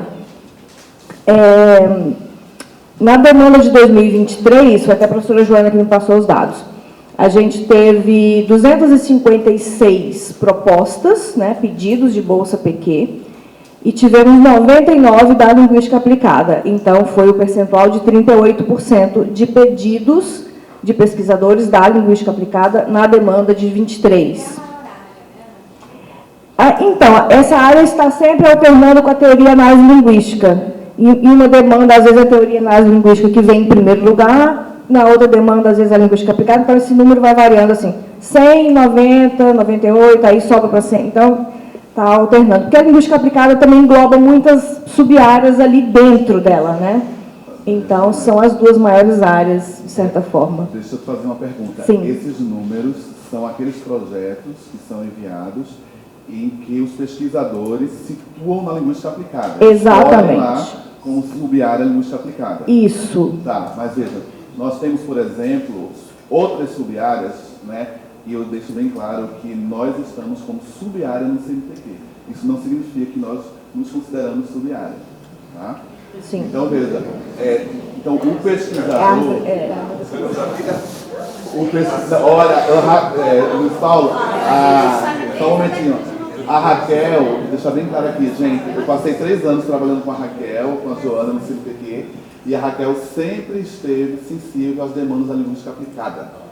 Inclusive, nós tivemos uma reunião para apresentar nossas demandas solicitadas pela professora Raquel. Tá? Então, eu digo com toda tranquilidade que nós não temos o que reclamar em relação à linguística aplicada, em relação ao trabalho da professora Raquel. Então, vou fazer a pergunta à Ana Regina. Existem sub-áreas no CNPq, uma delas se chama Língua Estrangeira Moderna e a outra Língua Portuguesa. E essas duas estão na literatura. Não, elas estão... Na literatura. Não, mas elas estão na literatura lá, na rede do CNPq. Aí você lembra, Raquel, o que a literatura faz? Manda os projetos para a linguística aplicada resolver. Então, nós não somos só esses números, na realidade. Sim, concordo. Eu ia até falar isso, porque quando o pesquisador submete, ele marca a sub-área. E realmente, as línguas estrangeiras modernas, línguas indígenas, língua portuguesa e línguas clássicas, na árvore do conhecimento do CNPq, ela está alocada lá na literatura. E isso é um problema estrutural da árvore do conhecimento, até Arquimedes estudou um pouco isso na tese de doutorado dele. A gente não consegue mexer, por enquanto, tem que ser uma coisa lá de cima para mexer na árvore. Então, eles vêm para cá, e aí a linguística aplicada engloba essas duas sub-áreas. Aí ficam invisíveis quando se diz que a linguística aplicada quando se vem com rótulo. Agora, quando eu peguei esses dados do número de bolsistas vigentes, eu olhei que são linguística aplicada mesmo. Então, os bolsistas vigentes desse 254, 82 são da linguística aplicada, porque eu olhei um a um desses aí que ficam lá e vêm para cá, né? Exatamente. Eu olhei. 82 de 254. Linguística aplicada. 252 no total da área de linguística, é isso? 254 total da área de linguística. Isso. 82 da linguística aplicada. Isso. Acho que o Arquimedes quer fazer um comentário. Professor Luiz Paulo, obrigado pela pergunta bem afiada, ainda bem que a gente fez a tarefa de casa, né, Ana? Já sabia, né? Nós já sabíamos disso. Só que realmente a gente não colocou no slide, porque, de fato, os painéis são estruturados a partir de área. E aqui eu quero aproveitar o ensejo, já que a gente está com um público mais amplo, né, tem estudantes também, e aí fazer uma digressão rápida sobre a tabela do conhecimento. A gente tem uma divisão, né, do conhecimento científico, isso foi estruturado em 1930, a partir de um projeto, né, que orienta todas as agências de pesquisa, professor. Então, a gente tem basicamente 4 níveis. Né? Então, a gente começa pela grande área. A grande área, no caso da linguística, é a letras, linguística e artes. Essa é a grande área de vocês. Né? Outras grandes áreas, que são 8 no total, são as engenharias, as ciências humanas, as sociais, saúdes e agrárias. Abaixo dessa, a gente tem as áreas. Né? Então, nós temos 2 áreas aqui mais próximas, que é a letras, que alguns chamam de literatura, e a linguística. Aí, abaixo disso, nós temos a sub-área, que aí, de fato, é o campo que a gente está aqui navegando do Congresso. Né? Ele está como sub-área. Então, a grande questão, professor, é que a gente está sob a égide de algo muito maior, na verdade. Então, depois da sub-área ainda tem a especialidade. E aí tem uma questão que é política, né? A própria ideia de colocar os dados até a área é proposital, porque se a gente for ver, que conforme você vai desdobrando esses números, essas áreas, as sub-áreas, as especialidades, isso tem impacto na carreira das pessoas. Né? Fico feliz que vocês, obviamente, estão muito cientes dessa realidade, Mas eu vejo, né, conversei com a Ana Regina a respeito, quando a gente estava levantando os dados, professor Luiz Paulo, que os comitês sempre eles estão atentos a esse percentual. Então, hoje, assim, em linhas gerais, a linguística aplicada seria 1/3, né, da linguística, o que é um volume bastante considerável. Tá? A gente tem outras áreas do conhecimento, como a sociologia, a ciência política, que nenhuma área chega a 1/3 da área. Então, nós temos essa limitação em relação à apresentação dos dados ou mesmo a promoção da linguística aplicada, né? Já que a gente se nutre de algo maior. Então, eu acho que tem uma política diária que está sendo feita aqui, observo, é uma comunidade que eu já estou próximo, tem um tempo, né, Ana? Fui coordenador na área de ciências humanas, que envolve letras e linguística. Enfim, tem publicação que vai sair agora, que a professora Freitag teve cuidado de, não, esse debate é importante. E, na verdade, eu quero rememorar aqui que, se eu não me engano, foi 2018 ou 2019 que a gente teve um ENPOL em Maringá. Acho que era o professor Frederico que estava... Eu já pedi desculpas pelo problema. Esse texto que Médici e da Gladys que vai sair, ele é resultado de uma fala numa mesa de um ENAMPOL. E aí, assim, né, políticas diárias. Né, como é que eu acabei organizando um dossiê sobre isso, né, porque eu sou um pouco encrenqueira também. Eu tinha submetido à revista da ANPOL um artigo falando sobre os problemas do Qualis. E ele foi rejeitado. Ele nem foi avaliado, porque disseram que isso não era do interesse da área. Eu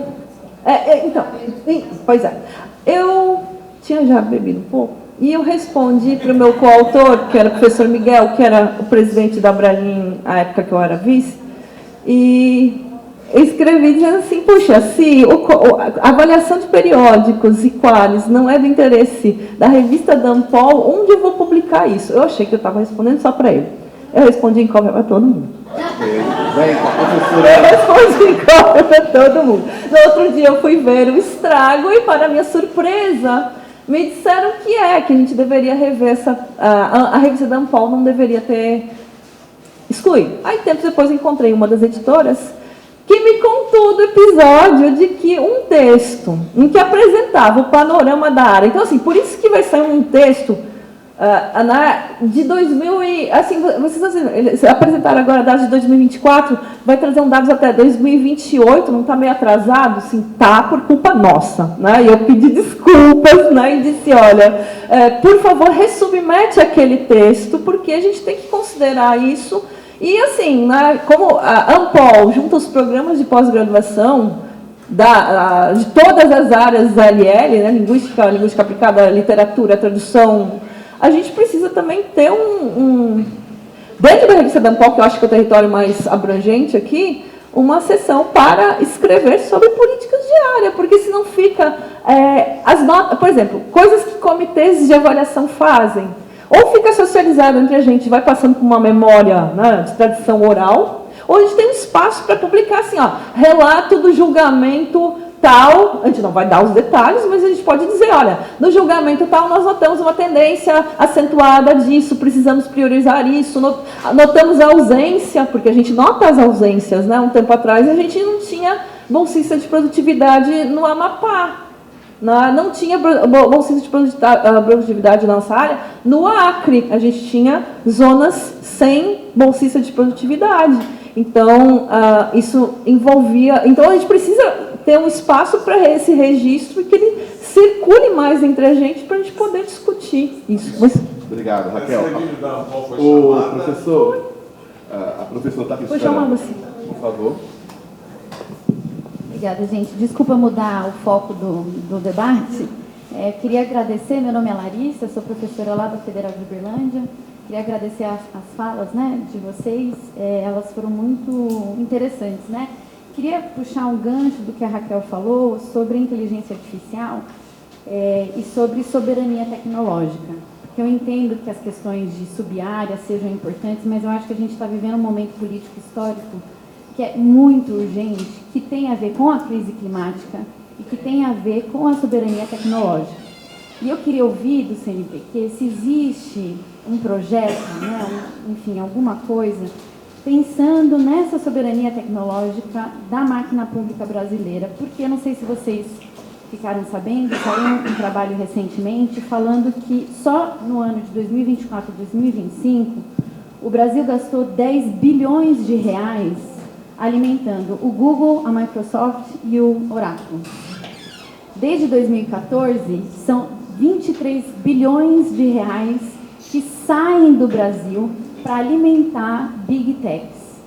As Big Techs já são razoavelmente, a gente sabe disso, elas estão envolvidas diretamente com o desenvolvimento de tecnologia, né, de inteligência artificial, que vai acelerar a crise climática em que nós vivemos. Então, assim, a minha preocupação, e eu, né, queria fazer esse comentário, né, para saber como que a gente está em termos de política nacional de defesa dessa soberania tecnológica que vai afetar, sejamos linguistas ou linguistas aplicados.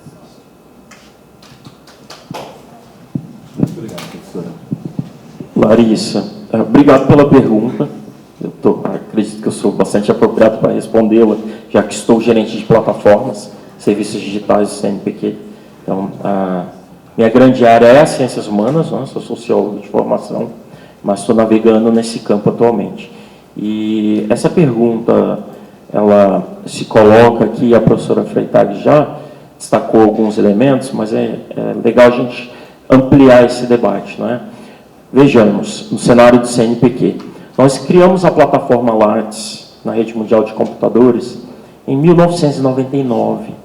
Nós estávamos engatinhando no Brasil o acesso à Rede Mundial de Computadores. E o CNPq, pioneiro, criou a plataforma, informatizou todos os processos dentro do órgão. Lançou o currículo Lattes informatizado, até então os professores, né, com uma trajetória mais larga vão lembrar que existia um formulário que precisava ser preenchido a cada vez que você pedia algo para o CNPq. Isso é bacana porque, assim, tem muita gente que fala, nossa, o currículo Lattes é horrível para preencher. Sim, é horrível. Mas pense quando você tinha que fazer um a cada vez que você pedia uma bolsa ou um auxílio. Impossível pensar isso nos dias atuais.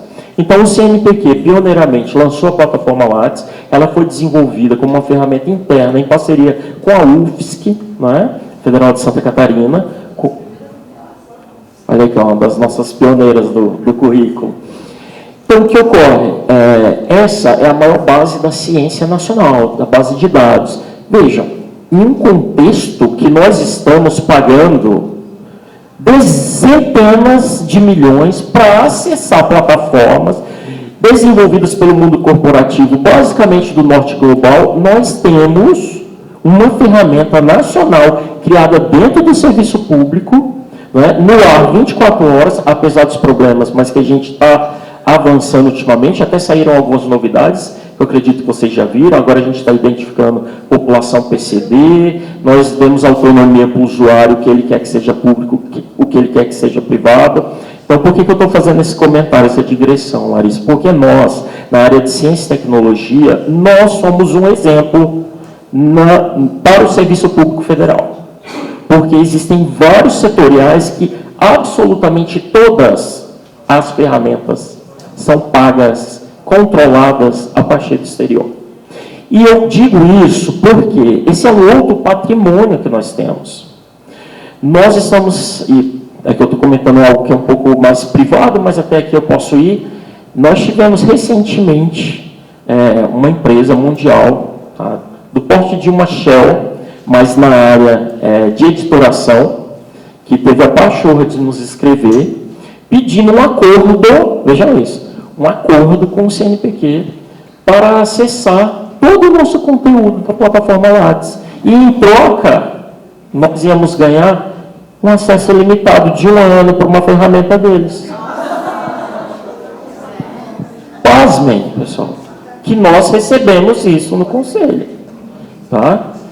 Isso é importante porque nós somos referências, né, dentro do Serviço Público Federal. Nós temos que atuar como bastião da soberania nacional. A gente sabe que esse debate, para alguns setores, estão forçando que ele é ultrapassado, mas nós estamos contando, ele não é ultrapassado. Nós queremos garantias de que a nossa população, com autonomia, será capaz de criar um futuro soberano, decidido internamente e não com interferências externas.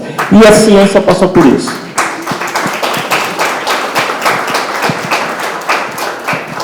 Agora, se você quiser conversar depois, Larissa, a gente pode aprofundar um pouquinho sobre, né, as práticas que a gente está tentando avançar, tá bom? Obrigado. Oi. Vou aproveitar aqui. Então, bom dia, muito boas as falas. Raquel, sempre um prazer te ouvir. Eu sou a professora Simone, da URGS, sou bolsista 1D. E eu tenho 3 questões aqui, né? Vou começar pela primeira, que para mim é a mais importante. O Lattes não é acessível para pesquisadores com deficiência visual, né? E a gente está, né, graças às deusas, com cada vez mais pesquisadores com essa condição. E eu tenho uma aluna que não está aqui, mas está aqui no congresso, e cada vez que ela precisa atualizar o Lattes, ela tem que pedir uma ajuda externa nessa construção. E 2 outras coisas são referentes às bases de dados. Eu faço muita pesquisa com o currículo Lattes, né? E aí, como vocês notaram, várias coisas têm que ser feitas por fora do painel de controle. E eu acho que o Lattes até deu um passo atrás, porque antes a gente conseguia baixar os currículos em XML. Não se consegue mais, agora tem que ser por dentro da instituição. E quando a gente quer ver, por exemplo, só para vocês terem uma ideia do tipo de pesquisa que se faz, né, com o currículo Lattes, é a proficiência linguística autodeclarada dos pesquisadores. Tá? O que tem que ser feito agora? Entrar em um por um naquele formato do Lattes, talvez baixar em PDF e aí passar né, visualmente. Quer dizer, a gente incorre muito erro ao fazer a pesquisa, porque tem muitas etapas de mudança. E antes, quando a gente conseguia ter o currículo em XML, a gente conseguia exportar mais fácil para uma planilha Excel. E ainda outra questão ainda sobre bases de dados. Eu já faço pesquisa bibliométrica desde a época de Ciências Sem Fronteiras, e eu usava muito o painel de controle de Ciências Sem Fronteiras e o Bolsistas pelo Mundo, e eles foram desativados. E se a gente quer, por exemplo, agora ver o impacto do Ciências Sem Fronteiras no hoje, né, a gente não tem mais acesso àqueles dados. E eram plataformas super boas para a gente fazer, né, certos tipos de estudo. É isso.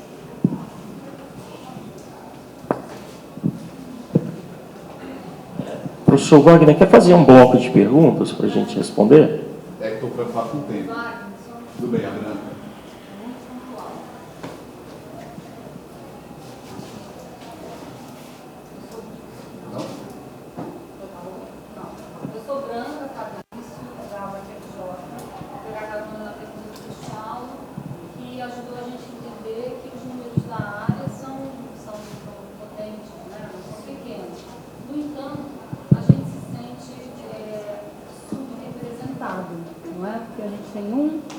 Assessor só no comitê, uma pessoa, um representante no comitê assessor, e não reflete, né, os números da área. E a gente também se sente subrepresentado na avaliação dos nossos trabalhos. Muitas pessoas não conseguem avaliar a especificidade dos nossos trabalhos. Então a gente precisa de mais pensadoras e pensadores da linguística aplicada neste comitê. Eu queria que você deixasse registrado aí como demandas antigas da área. Tá? Eu vou começar com essa, depois o Arquimedes responde a outra. Professora Branca, então, a gente sabe que teve uma reunião, né, de vocês, de alguns integrantes, né, professor Wagner, com o diretor, o nosso diretor científico, e o coordenador geral da área, que é o Alisson, e o diretor Olival. E aí eles já estão com essa demanda, toda demanda a gente passa, né? Nós que somos a área aqui técnica, passa para eles, e aí eles também viram essa questão dos números, eles também têm acesso aos números.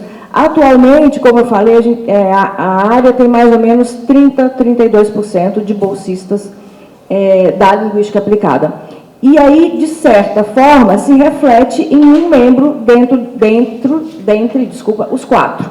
mas já se está pensando mais um membro, como ele comentou com vocês, né?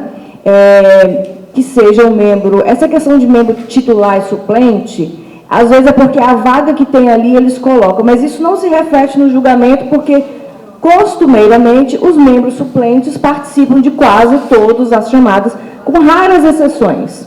De todas, sim.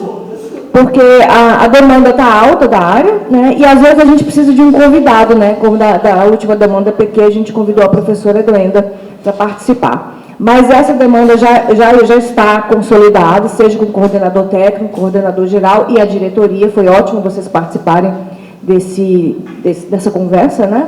E eu aqui, que sou da área de letras, né? Sou graduada em letras, então, assim, eu sempre sou defensora de vocês, não se esqueçam. Eu sempre estou lá, e aí, Alisson, a cota, a bolsa, não sei o quê. Eu sempre me lembro disso. E então, a gente está com essa atenção, sim, não se preocupe. Sempre vai ter, com certeza, pelo menos um. Isso aí eu estou ligadinha ali. Se a gente esquecer, vocês puxam a orelha da gente, mas sempre tem um. Mas a gente já está analisando ter mais um membro da linguística aplicada. Aí isso precisa passar pelo CD, pelo Conselho Deliberativo, essa autorização de ter mais um membro, né, porque isso impacta em outros comitês também, aí, né, então eles têm que fazer todo um estudo mais aprofundado. O Arquimedes falou que é um terço, né, a linguística aplicada. São 4 membros e hoje só há um da linguística aplicada. Fica matematicamente difícil, né, colocar em prática, né? Mas, assim, eu acho que por 6 anos, no mínimo, nós tínhamos 12 linguistas aplicados no comitê. E agora voltamos ao passado com só um. Eu vou aproveitar o ensejo da pergunta para apontar para os colegas que a gente está aqui diante de um patrimônio da linguística também, né, que é a Ana Regina no CNPq. Né? É uma servidora que tem atuando aí há 2 décadas, continuamente na área. Então, é uma das responsáveis, muitos bolsistas que estão aqui na sala passaram por essas mãos, né, pelo controle dela. Então, com certeza. Até por negativo. E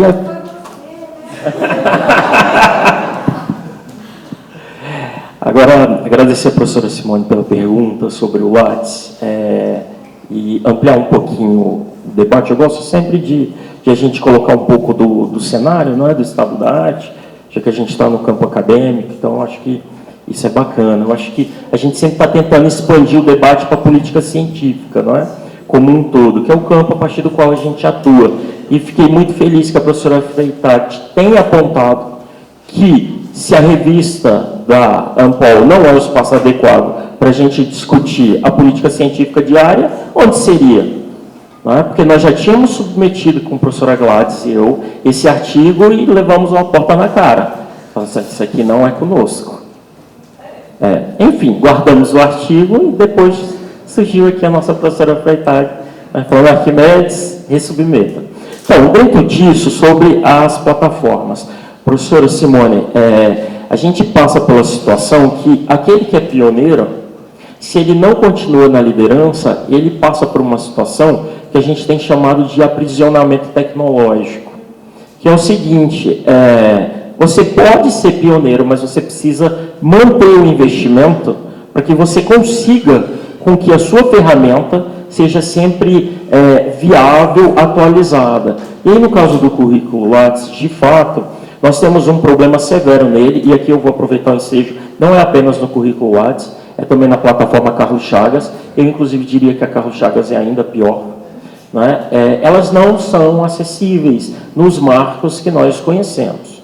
Tá? Nós já fizemos esse debate dentro do Conselho, e eu acho importante explicitar isso aqui diante da comunidade, já que a gente está com uma representante do nosso CD aqui conosco. Né? Por quê? Hoje, do ponto de vista orçamentário financeiro, não compensa você atualizar essa ferramenta, porque ficaria muito mais caro, né, do que você simplesmente lançar uma nova ferramenta, ou seja, um currículo Lattes 2.0 e uma nova plataforma Carlos Chagas. A nova plataforma Carlos Chagas nós estamos desenvolvendo. Né? Nós estamos desenvolvendo uma nova plataforma em parceria com a RNP, ainda não tem data de lançamento, mas o primeiro e o segundo módulo estão para serem entregues para testes internamente no Conselho. E essa nova plataforma Carlos Chagas, ela já virá nos marcos da acessibilidade, que a própria legislação nacional obriga o próprio governo. Tá, professora? No caso do currículo Lattes, a gente fez 2 pequenas inovações nos últimos anos.